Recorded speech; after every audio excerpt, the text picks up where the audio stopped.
तो नमस्कार दोस्तों, मैं हूं सिद्धेश पवार। स्वागत करता हूं आपका नैनेश एकेडमी इस चैनल पे। तो जैसे कि हम लोग ने लास्ट वीडियो में देखा live processing living organism part 1 देखा था, तो इस वीडियो में हम लोग देखने वाले हैं live processing living organism part 2, जो कि हम लोग का साइंस 2 का चैप्टर नंबर 3 है। तो आपको अगर पता नहीं तो मैं बता दूं कि हम लोग ने क्विक रिवीजन सेशन चालू किया है। अगर आप इस क्विक रिवीजन सेशन से जुड़ना चाहते हो तो नीचे लाल कलर का सब्सक्राइब का बटन है, उसको दबा दो और साइड में बेल आइकन आएगा, उसको भी प्रेस कर दो ताकि नई वीडियो आए तो आप सबसे पहले नोटिफिकेशन आपको आ जाए। So let's see live processing living organism part 2 का लेक्चर नंबर 1। ओके, तो लाइव प्रोसेसिंग लिविंग ऑर्गेनिज्म, तो हम लोग ने क्या देखा फर्स्ट पार्ट में कि लिविंग ऑर्गेनिज्म या फिर जो लिविंग क्रिएचर है उसको जिंदा रहने के लिए कुछ लाइव प्रोसेस की क्या है जरूरत है। लाइक देखो, रेस्पिरेशन की जरूरत है, रेस्पिरेशन या फिर सेंसेशन, या फिर ले लो न्यूट्रिशन। ये सब की क्या क्या है, ह्यूमन को या फिर लिविंग ऑर्गेनिज्म को जरूरत है, जिंदा रहने के लिए क्या है जरूरत है। लेकिन ये सब छोड़ के और एक जरूरत है लिविंग ऑर्गेनिज्म की, जो है रिप्रोडक्शन। अभी रिप्रोडक्शन क्या है? रिप्रोडक्शन इसेंशियल नहीं, लाइक रिप्रोडक्शन होना ही चाहिए, अगर रिप्रोडक्शन नहीं होगा तो लिविंग ऑर्गेनिज्म जिंदा नहीं रह सकता, ऐसा कुछ है नहीं। रिप्रोडक्शन क्या है? रिप्रोडक्शन किस लिए होता है? रिप्रोडक्शन इसलिए होता है because to maintain a sustenance, like आपकी जनरेशन है, जनरेशन बढ़ाने के लिए, जनरेशन को आगे बढ़ाने के लिए। अगर देखो रिप्रोडक्शन नहीं होगा तो जनरेशन वहीं पे स्टॉप हो जाएगी, वो धीरे धीरे क्या होगा कि जो भी प्रजातियां है वो नष्ट होते जाएंगी। ओके, सो जनरेशन बढ़ाने के लिए क्या जरूरी है? रिप्रोडक्शन। ओके, तो अभी रिप्रोडक्शन दो टाइप में होता है। पहला है असेक्सुअल और दूसरा है सेक्सुअल। असेक्सुअल और असेक्सुअल में क्या फर्क है? देखो, असेक्सुअल में क्या होता है? असेक्सुअल में गैमेट्स इन्वॉल्व नहीं होते, गैमेट्स इन्वॉल्व नहीं होते, और सेक्सुअल में क्या होता है? गैमेट्स इन्वॉल्व होते हैं, गैमेट्स इन्वॉल्व होते हैं। एक छोटा सा डिफरेंस मैं आपको बता दूं, असेक्सुअल में क्या होता है? गैमेट्स इन्वॉल्व नहीं होते, और सेक्सुअल में क्या होता है कि गैमेट्स इन्वॉल्व होते हैं। तो let's see first point of the lesson, asexual reproduction। Okay, the process of formation of a new organism. New organism बनने की जो प्रोसेस है ऑफ अ सम स्पेशीज, कुछ स्पेशीज ऐसे हैं जो न्यू ऑर्गेनिज्म बनाते हैं विद द हेल्प ऑफ या without involvement of gametes. Gametes को विदाउट इन्वॉल्व करके वो क्या करते हैं? अपना रिप्रोडक्शन करते हैं, या फिर अपने जैसे ही कुछ स्पेशीज बनाते हैं, उस रिप्रोडक्शन को क्या बोलते हैं? Asexual reproduction. Okay, let's see again इसका डेफिनेशन क्या है? The process of formation of new organism of some species without involvement of gametes is called sexual reproduction. Gametes का इन्वॉल्वमेंट ना करते हुए, गैमेट्स का इन्वॉल्वमेंट ना करते हुए कुछ ऑर्गेनिजम्स हैं जो क्या करते हैं? अपनी स्पेशीज तैयार करते हैं या फिर अपने जैसे क्रिएचर तैयार करते हैं, उसको उस प्रोसेस को हम लोग क्या बोलेंगे? Asexual reproduction. Asexual reproduction. अभी देखो इसमें क्या होता है कि गैमेट्स इन्वॉल्व नहीं होते। हाँ, गैमेट्स क्या होते हैं? नहीं होते, इन्वॉल्व नहीं होते। गैमेट्स इन्वॉल्व नहीं होते तो उसमें क्या होगा? गैमेट्स के पेयर्स नहीं होंगे, गैमेट्स के पेयर्स नहीं होंगे, गैमेट्स के पेयर या फिर जोड़ियां नहीं होंगी। अगर गैमेट्स की जोड़ियां नहीं होंगी तो कंपैरिजन नहीं होगा, तो कंपैरिजन नहीं होगा तो क्या होगा कि जो न्यू स्पेशीज बनती है या फिर जो न्यू ऑर्गेनिज्म बनता है वो एग्जैक्टली किसके जैसा होगा? जो ओल्ड ऑर्गेनिज्म है, किसके जैसा होगा? जो ओल्ड ऑर्गेनिज्म एग्जैक्टली उसके जैसा होगा, बिकॉज गैमेट्स का इन्वॉल्वमेंट्स नहीं है तो कंपैरिजन नहीं होगा, कंपैरिजन नहीं होगा तो एज इट इज एग्जैक्टली जो ओल्ड वाला था उससे कंपेयर्ड या फिर उसके जैसा ही बन जाएगा। ओके, तो बढ़ते हैं नेक्स्ट टॉपिक की तरफ। हमने देखा asexual reproduction. So let's see asexual reproduction में कुछ पार्ट्स आते हैं। तो पहला पार्ट आता है binary fission. Binary fission means क्या होता है कि दो पार्ट्स में डिवाइड हो जाना और रिप्रोडक्शन होना। ओके, देखो बाइनरी फिजन का डेफिनेशन क्या है? In this process the parent cell divides to form two similar daughter cell. अब पेरेंट सेल क्या होता है या फिर जो मेन सेल है वो क्या होता है? डिवाइड होता है। कितने पार्ट्स में? 2 पार्ट्स में डिवाइड होता है। कितने पार्ट्स में? 2 पार्ट्स में। और 2 पार्ट्स में डिवाइड होकर क्या बनाता है? Daughter cell. इसका एग्जांपल ले लो अमीबा। देखो आप सबको पता है ये क्या है, अमीबा। अमीबा एक सिंगल सेल एनिमल है, यूनिसेलुलर मीन्स ये इसका क्या है, न्यूक्लियस है। ये बीच वाला पार्ट इसका क्या है, न्यूक्लियस है। ओके, ये क्या था, अमीबा। अमीबा यहाँ पे अमीबा क्या है, पेरेंट सेल है। अमीबा का है ये क्या है, यहाँ पे पेरेंट सेल है। तो इसमें पहले देखो ये क्या है, amoeba unicellular animals means single cell है। तो पहले क्या होगा, न्यूक्लियस जो है न्यूक्लियस डिवाइड होगा। पहले क्या होगा, न्यूक्लियस डिवाइड होगा कुछ इस तरह, पहले ऐसे न्यूक्लियस डिवाइड हो जाएगा, न्यूक्लियस डिवाइड हो जाएगा। ओके, देन जैसे ही न्यूक्लियस डिवाइड होगा देन साइटोप्लाज्म स्ट्रेच होगा। साइटोप्लाज्म मीन जो आउटर साइड का जो पार्ट रहता है वो। अभी न्यूक्लियस 2 डिवाइड हो गया, साइटोप्लाज्म स्ट्रेच हो गया, और इसके बाद ये प्रोसेस होने के बाद लास्ट में हमें क्या मिलेंगे, 2 अलग अलग अमीबास। तो ये क्या है, डॉटर सेल। ओके, देखा इस ये पूरे प्रोसेस को क्या बोलते हैं, बाइनरी फिजन। ओके, देन मैं एक बार रिपीट करता हूँ क्या होता है बाइनरी फिजन में। In this process the parent cell divides to form 2 similar daughter cell. तो जो पेरेंट सेल होता है या फिर जो मेन सेल होता है वो क्या करता है, 2 पार्ट में डिवाइड होता है। 2 पार्ट में डिवाइड होकर क्या बनाता है, डॉटर सेल। 2 पार्ट में डिवाइड होकर क्या बनाता है, डॉटर सेल। इसी को हम लोग बोलते हैं binary fission of asexual reproduction. Example इसका सिंपल ले लो, अमीबा। अमीबा एक सिंगल यूनिसेलुलर एनिमल है, इसके अंदर न्यूक्लियस। तो पहले क्या होगा, पहले कुछ भी होने से पहले मिडिल पार्ट डिवाइड होगा, मींस न्यूक्लियस डिवाइड होगा। देन न्यूक्लियस से स्ट्रेच होगा, देन जो आउटर मोस्ट पार्ट इसको बोलते हैं हम लोग साइटोप्लाज्म, आपको पता होगा। साइटोप्लाज्म स्ट्रेच होने के बाद ये क्या बन जाते हैं, 2 अलग अलग daughter cell. Okay, then second type देखेंगे हम लोग। तो हम लोगों ने अभी फर्स्ट टाइप देखा बाइनरी फिजन, अभी देखेंगे सेकंड टाइप जिसका नाम है मल्टीपल फिजन। ओके, तो बाइनरी फिजन में क्या हुआ, न्यूक्लियस 2 पार्ट्स में डिवाइड हुआ।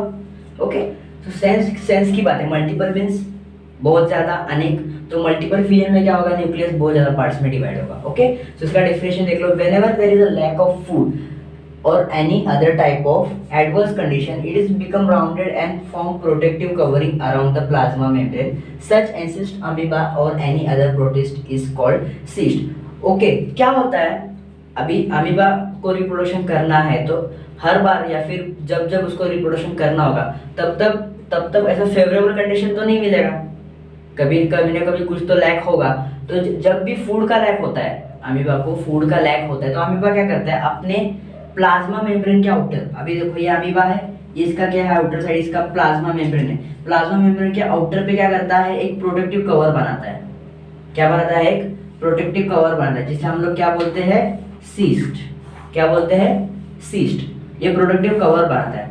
और जैसे प्रोटेक्टिव कवर बनता है, तो मैंने पहले ही बोला मल्टीपल फिजन मींस न्यूक्लियस बहुत ज्यादा पार्ट्स में डिवाइड होगा, तो अंदर उसका रिप्रोडक्शन चालू हो जाता है। और देखो यहाँ पे न्यूक्लियस एक था, यहाँ पे बहुत ज्यादा पार्ट्स में डिवाइड हो गया, बहुत ज्यादा पार्ट्स में क्या हो गया, वो डिवाइड हो गया। और जैसे ही ये लैक ऑफ फूड या फिर जो एडवर्स कंडीशन है वो फेवरेबल कंडीशन में कन्वर्ट होता है।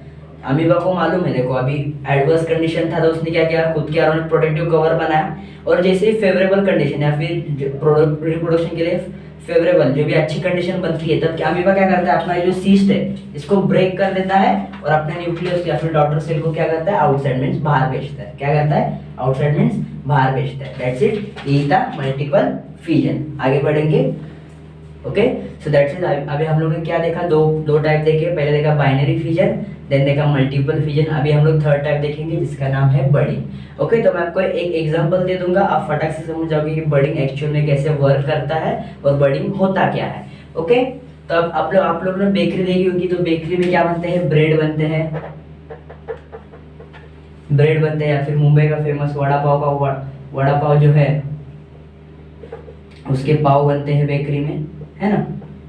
तो कभी ये सोचा है, देखो ब्रेड या फिर पाव जो भी बनाने से पहले जो भी आटा रहता है, जो भी हम लोग आटा भूनते हैं, वो तो पतला रहता है ना, वो तो पतला रहता है। और अगर वो बल्ज हुआ भी या फिर जो फूल भी गया तो कितना फूल सकता है, देखो ये नॉर्मल रेंज आटा है, ये फूल गया तो इतना ही फूल सकता है ज्यादा से ज्यादा। ओके, इससे ज्यादा बड़ा फूलेगा क्या, नहीं। लेकिन हम लोग के ब्रेड कैसे रहते हैं, बहुत स्पॉन्जी रहते हैं ना, सब फूले हुए रहते हैं, बहुत स्पॉन्जी से रहते हैं।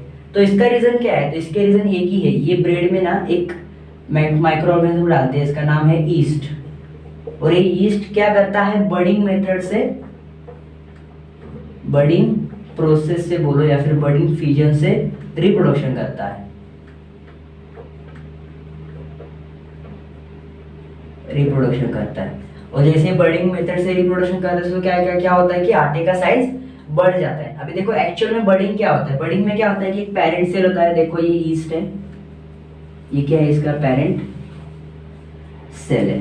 ओके, तो आगे जाके ईस्ट का क्या होगा, ये जो न्यूक्लियस है ये 2 पार्ट्स में डिवाइड होगा, part 1 and part 2, part 1 and part 2। Okay, तो ये क्या हुआ है, साइटोप्लाज्म थोड़ा सा कॉन्जुगेट हो गया, कट होने को आया। और थर्ड स्टेप में क्या होगा, ये जो है ऊपर की साइड एक बर्ड बन जाएगा और नीचे की साइड अलग वाला बर्ड बन जाएगा। क्या हुआ, ये ऊपर की साइड बर्ड बन जाएगा, नीचे की साइड अलग वाला बर्ड बन जाएगा। और ऐसे ही इनफाइनाइट बर्ड्स का रिप्रोडक्शन होते जाएगा, ऐसे ही इनफाइनाइट बर्ड्स का क्या होगा, रिप्रोडक्शन होते जाएगा। तो ये और प्रोसेस को हम लोग क्या बोलते हैं, बर्डिंग, बर्डिंग प्रोसेस ऑफ रिप्रोडक्शन। और इसी की वजह से हम लोग जो भी ब्रेड या फिर जो भी पाव खाते हैं वो क्या होता है, स्पॉन्जी होता है। Okay, that's it. आगे बढ़ेंगे। तो अभी तक हम लोगों ने 3 टाइप्स देखे, पहले देखा binary fission, then multiple fission and then देखा बर्डिंग। अब ये तीनों हम लोग ने कहाँ पे देखे, यूनिसेलुलर एनिमल में देखे। अभी हम लोग असेक्सुअल रिप्रोडक्शन मल्टीसेलुलर एनिमल में देखने वाले हैं। तो उसमें से पहले पार्ट आता है फ्रैगमेंटेशन। अभी फ्रैगमेंटेशन मीन्स व्हाट, एक सर्टन जो ऑर्गेनिज्म होता है वो क्या करता है, अपने बॉडी को 2 फ्रैगमेंट्स में ब्रोक कर देता है। अपने बॉडी को क्या करता है, 2 फ्रैगमेंट्स में ब्रोक कर लेता है और 2 न्यू डॉटर सेल बनाता है, 2 न्यू डॉटर सेल या फिर कहो एक रिप्रोडक्शन करता है। क्या करता है, असेक्सुअल रिप्रोडक्शन करता है, 2 फ्रैगमेंट्स में खुद को क्या करता है, ब्रोक करता है। इसका नॉर्मल एग्जांपल ले लो, स्पायरोगायरा। देखो अभी ये पूरा स्पायरोगायरा है। ओके, ये क्या है अपना स्पायरोगायरा। अब ये असेक्सुअल रिप्रोडक्शन करते समय क्या करेगा, अपने आप को 2 पार्ट्स में ब्रोक कर लेगा, लाइक ऐसे, ऐसे। इसने क्या किया, अपने आप को 2 पार्ट्स में ब्रोक कर लिया। तो इसके क्या हो गया, यहाँ पे असेक्सुअल रिप्रोडक्शन कंप्लीट हुआ। जस्ट नॉर्मल थिंग है, फ्रैगमेंटेशन मींस अपने आप को 2 पार्ट्स में ब्रोक कर देता है। ओके, देन उसके बाद पार्ट आता है रीजनरेशन।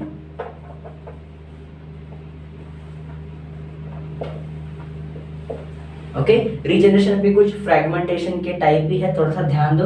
रीजनरेशन में क्या होता है कि whenever there is a adverse condition means favourable condition नहीं होता, अच्छी कंडीशन नहीं होती रिप्रोडक्शन के लिए, तब ऑर्गेनिज्म क्या करता है, खुद को ना 2 पार्ट्स में ब्रोक कर लेता है और वो 2 पार्ट्स क्या करते हैं, अलग अलग असेक्सुअल रिप्रोडक्शन करते हैं। देखो अभी एनिमल क्या करेगा, देखो स्पायरोगायरा है एग्जांपल पे तो आप ले लो, ये क्या करेगा, there is unfavourable condition means what, अच्छी कंडीशन ना होना या फिर अच्छी या फिर जो सुव्यवस्थित कंडीशन हो वो ना होना, तो ये क्या करेंगे, अपने आप को अलग अलग पार्ट्स में ब्रोक कर लेगा स्पायरोगायरा।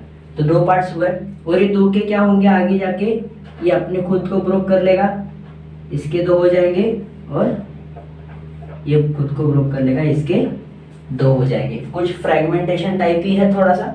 ओके, तो समझो फ्रैगमेंटेशन में क्या होता है कि ये खुद को एक ही बार ब्रोक कर लेगा, 2 अलग डॉटर सेल बन जाएंगे। लेकिन रीजनरेशन में क्या होता है कि वो रीजनरेट होता रहेगा लाइक साइकिल। ओके, समझ रहे हो। और नेक्स्ट पार्ट देखेंगे हम लोग इसमें बर्डिंग वाला।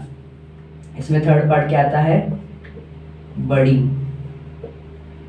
ओके, तो हम लोग ने क्या देखा, यूनिसेलुलर एनिमल में हम लोग ने बर्डिंग की प्रोसेस में किसको देखा था, ईस्ट को देखा था। और यहाँ पे हम लोग बर्डिंग की प्रोसेस में किसको देखने वाले हैं, हाइड्रा को। किसको देखने वाले हैं, हाइड्रा को। आप सबको हाइड्रा पता होगा, हाइड्रा कुछ ऐसे होता है,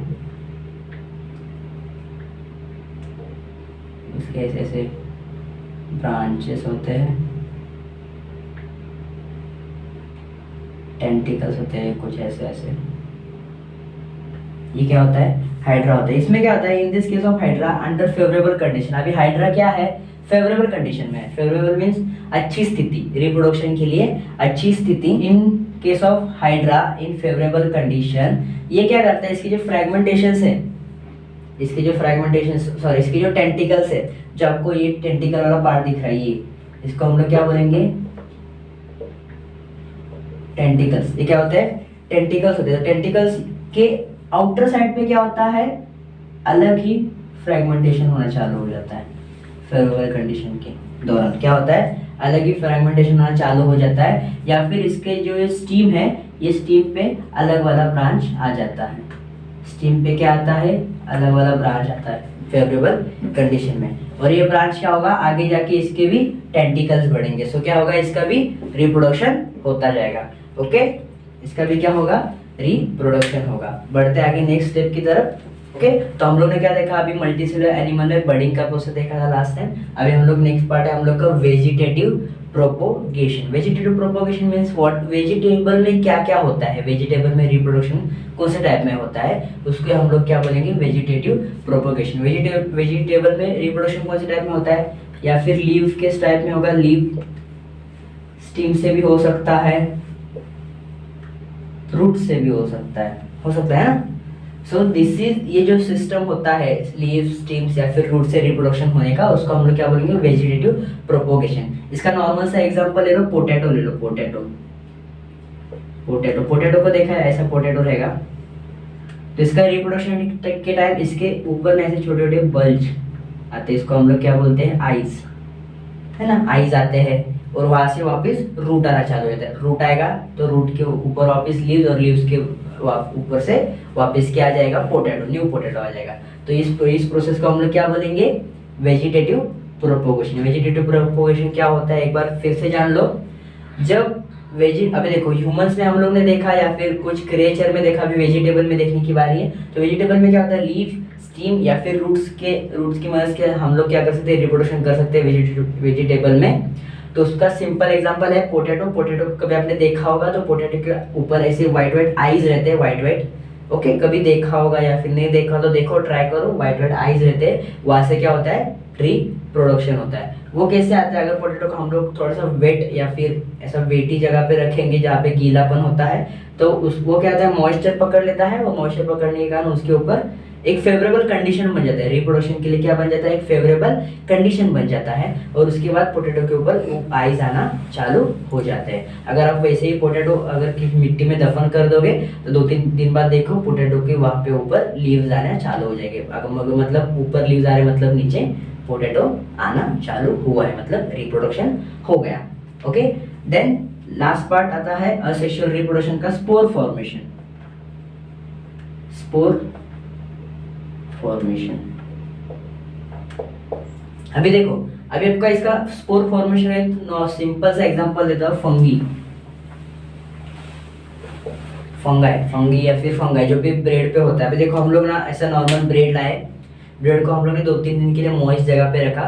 2-3 दिन बाद जाके देखोगे ब्रेड के ऊपर ऐसा कुछ फंगी रहता है व्हाइट कलर का, जिसको हम लोग बूर्शी बोलते हैं, या फिर ब्रेड हम लोग बोलते हैं ब्रेड स्पॉइल हो गया।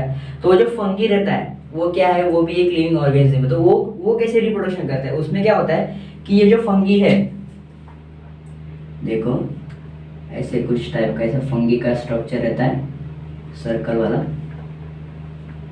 ये क्या है?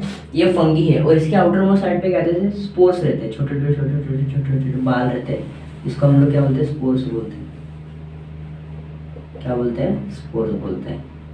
तो at the time of reproduction ये क्या करता है कि अपने जो छोटे छोटे बाल है या फिर जो स्पोर्स है, देखो ये जो स्पोर्स है इसको ना स्प्रेड आउट कर देता है। स्प्रेड आउट कर देता है मीन्स हवा में छोड़ देता है। हवा में छोड़ देगा तो ऐसे हवा में घूमेंगे और ये जहां पर भी जाके गिरेंगे वहां पर क्या होगा? न्यू फंगी तैयार होगा या फिर न्यू फंगाई तैयार होगा। समझ में आ रहा है? इसको क्या बोलते हैं? Spore formation. क्या बोलते हैं इसको?